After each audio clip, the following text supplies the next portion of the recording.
So, back to our talks on interstellar travel. Um, the last video I did on this, I discussed the possibility of cryonics. Let's freeze someone, send them off, thaw them out when they get to their destination. One of the issues I brought up on this was the idea of what happens if the ship gets in trouble. Something has to wake them up. Something has to, defrost the people. Not quite the right word, but yeah, sort of. So I just mentioned, do we want some sort of computer system? Do we want some sort of artificial intelligence? And so that's something I'm going to discuss today is artificial intelligence. What do we want to say about artificial intelligence? So for space travel, obviously the system has to be able to make decisions. Is this is this an emergency that the system itself can deal with, or is it something that's got to thaw out the humans and have them deal with it? And because presumably, we can program a computer to, deal with a lot of situations, but we've always got to consider the possibility that you might run into something you didn't think about when you programmed it. So we want the computer to have to be able to make some of its own decisions. One of those decisions is, do we thaw out the people? One of the decisions is, do I just do the most logical thing and leave the people frozen? If the ship blows up, they'll never know the difference. So, artificial intelligence, we want something more than just a system that responds to pre-programmed ideas. Now, some people think, we shouldn't even try sending astronauts, on some of these. We just send the artificial intelligence, have it send back the data. Now again, interstellar travel, nearest star is 4.6 light years away. Presuming we could send the rocket at the speed of light, and then it's going to send messages back to us. Still going to be over 9 years before we get any data back. But look at like the Voyager probe, that was about 9 years before we got data from Jupiter. So not a completely off the mark thing to think about.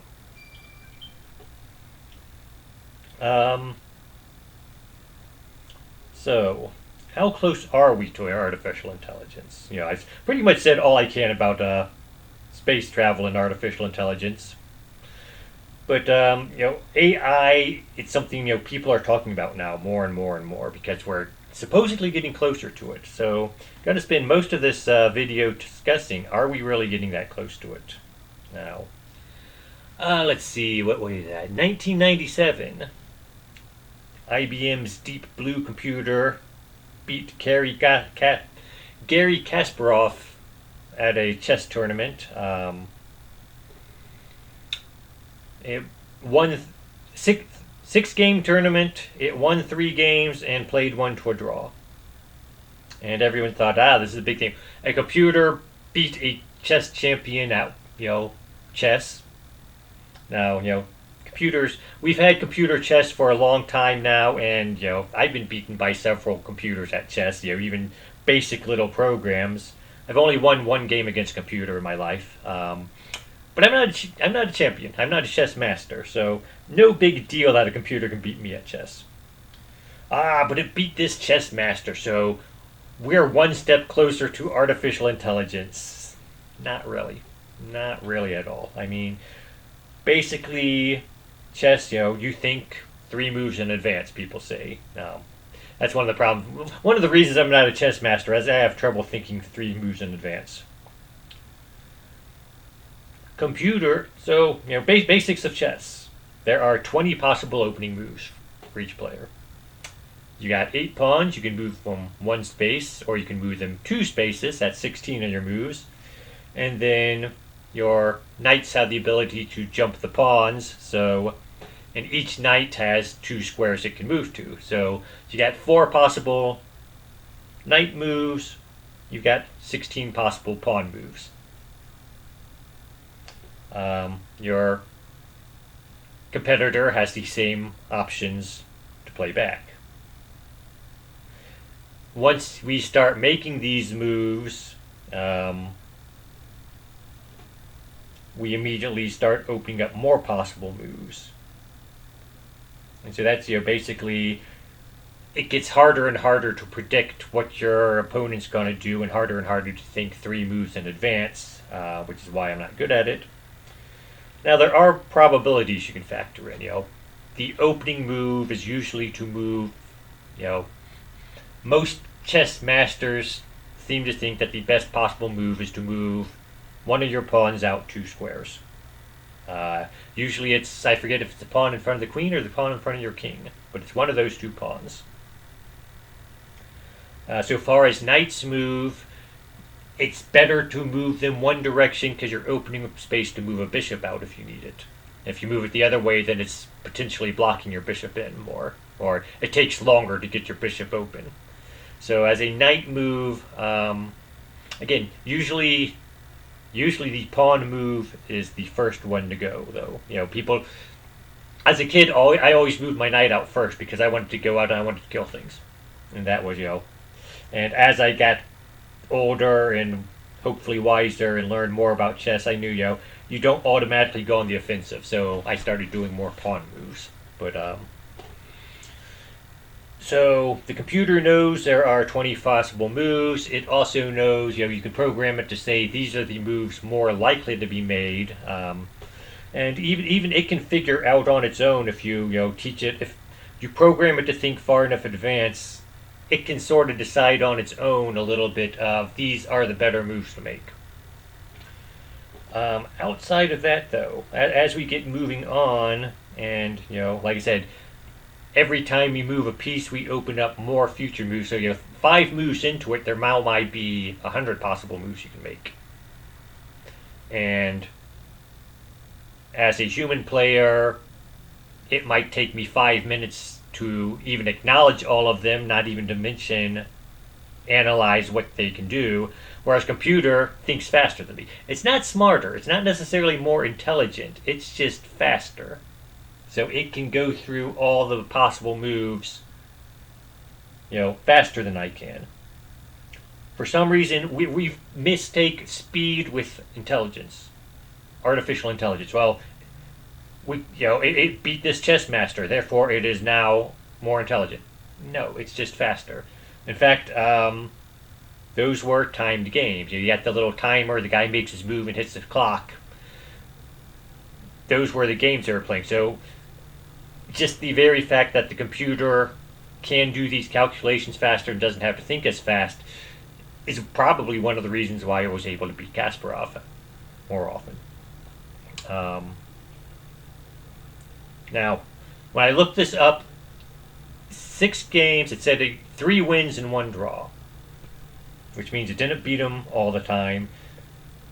The sources I looked up, I tried to find out, how many games did they actually play. Did they just get to 4 games, say, we have 3 games and a draw, therefore the computer wins tournament? Or did we actually play all 6 games and did Kasparov win 2 of the games? That's something I wasn't able to find out. And so, again, if the computer won all 6 games or won the majority and had draws on the rest, it looks smarter. Otherwise, it's beginning to look more and more like just maybe it got lucky. Maybe it's not necessarily smarter. Or humanly speaking, it's smarter. Maybe if I get lucky, I could beat Kasparov in 4 games of chess. Probably not, but doesn't mean I'm smarter than him. Doesn't mean I'm a better chess player. Just means that I got lucky. Not that computers rely on luck. But anyway, so people made a big deal over this. It beat a chess master. We're closer to artificial intelligence. And my answer to that is no, we just had a computer that can work faster than a human. And, again, a timed chess match, whoever can move faster has the advantage. Advantage doesn't necessarily imply intelligence, Taller people aren't necessarily better basketball players. They got an advantage, but they're not necessarily better. And let's see, 2011, I believe, February of 2011, there was a 3-day Jeopardy match. It was Ken Jennings, Brad Ruttner. These were two of the best Jeopardy champions so far, and Watson the computer.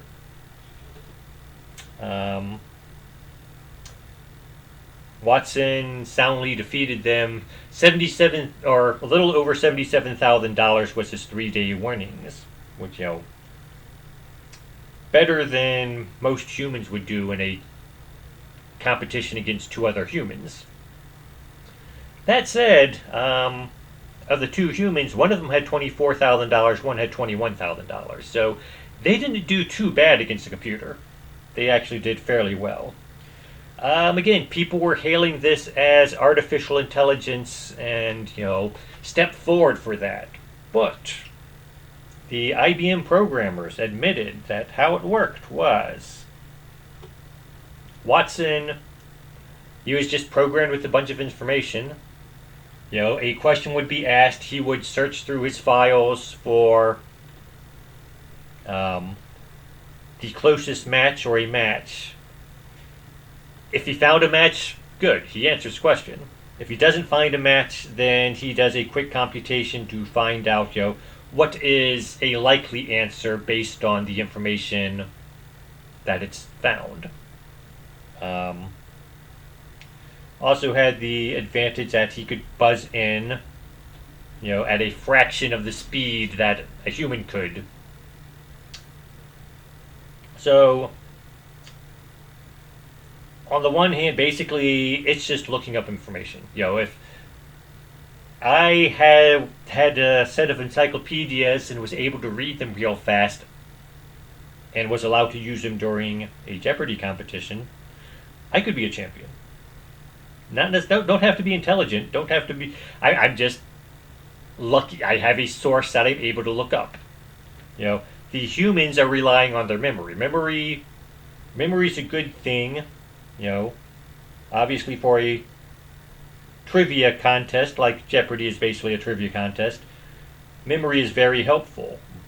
But, memory is also sometimes slow. You can, especially, if you get to thinking about other categories. You got 6 categories in Jeopardy.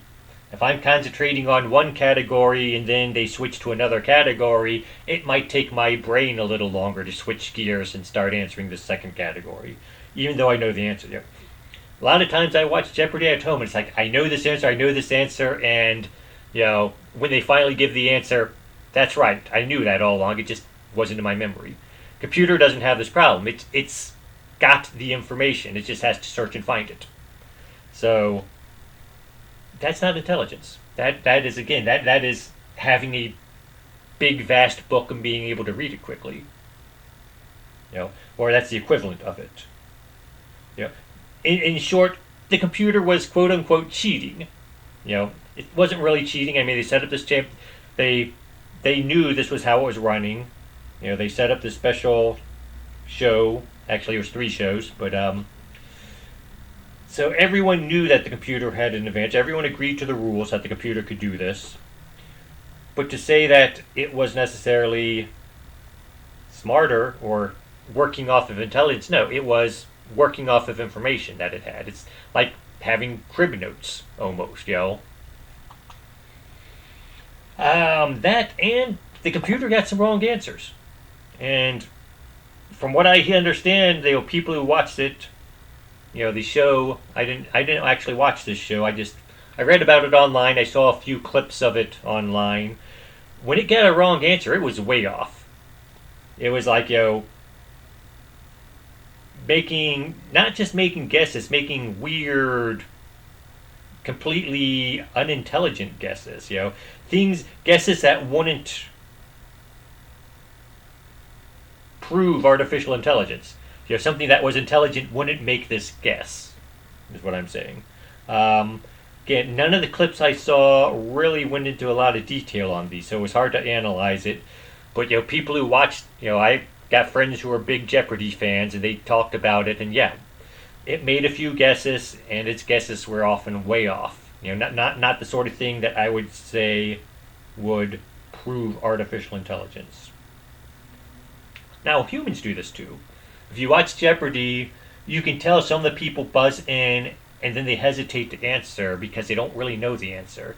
They heard, the question. We're talking Jeopardy here. They give the answer, you give the question.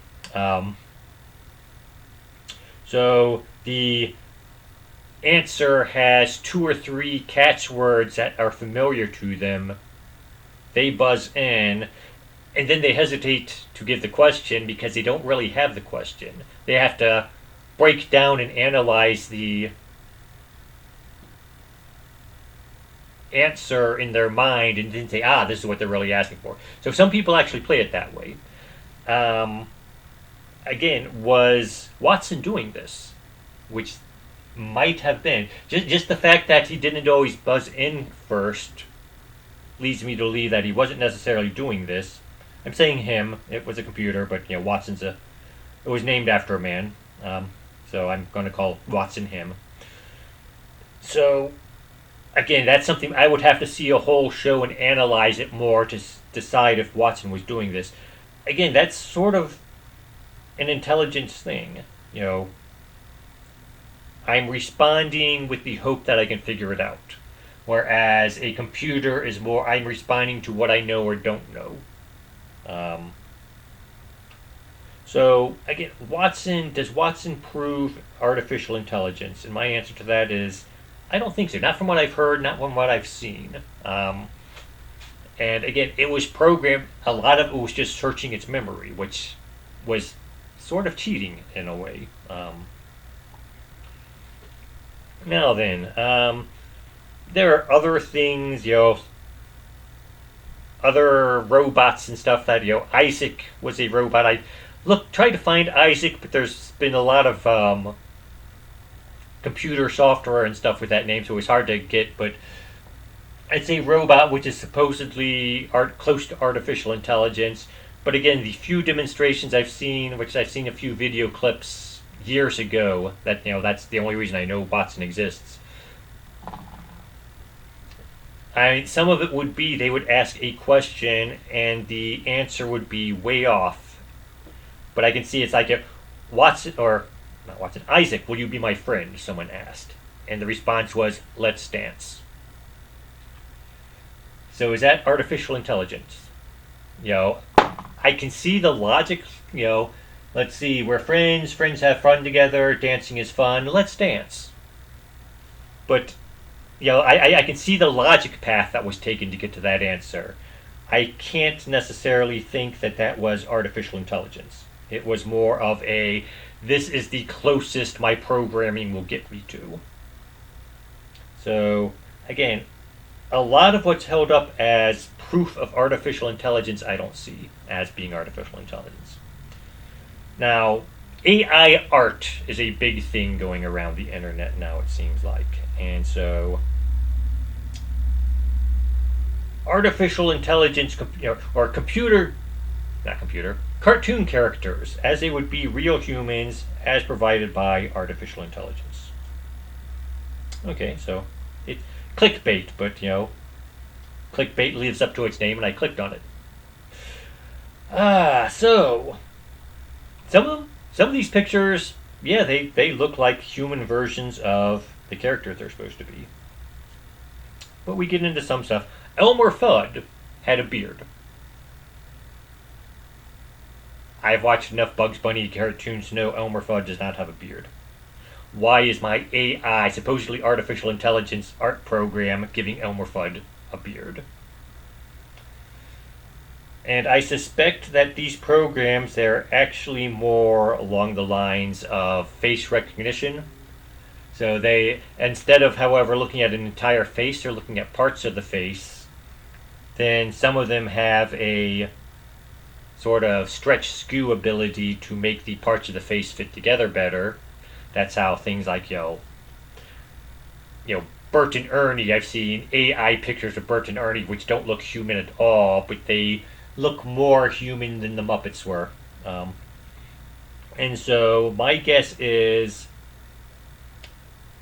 Elmer Fudd. They found a chin that closest match to Elmer Fudd's chin was a person with a beard, and so they just put it in the picture and put it with the rest of the pieces. And if it was real artificial intelligence, it would say Elmer Fudd has no beard. I'm going to Photoshop this out, but it's not real artificial intelligence, and so it didn't. And so again, we're seeing a lot of stuff advertised as AI today, which I don't believe is. It's very well programmed, and even to the point where it looks like it can have a conversation, which Siri and Alexa and the Furbies and all of these things, none of them have convinced me that they can have a real conversation. I'm sorry. I don't believe that they are artificial intelligence or any, even a step closer to artificial intelligence. And so, like I said, for space travel, yes, we are going to want an artificial intelligence eventually, I think. Are we as close to it as we think we are? No, we aren't.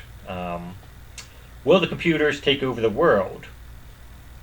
Maybe. I mean, if we ever get to where computers can think for themselves, and the general thought is they're still going to follow logic, they may decide, we can maintain the status quo if we destroy the humans. If we let the humans live, there's a 50% chance they'll destroy everything. So logic says, let's destroy the humans. So the idea that machines will eventually kill people if they ever attain artificial intelligence, it's believable, yes, because I can see where a machine would think the more logical solution is to kill the humans. That said, I still don't believe we are close to artificial intelligence, and so I don't think that's going to happen very soon.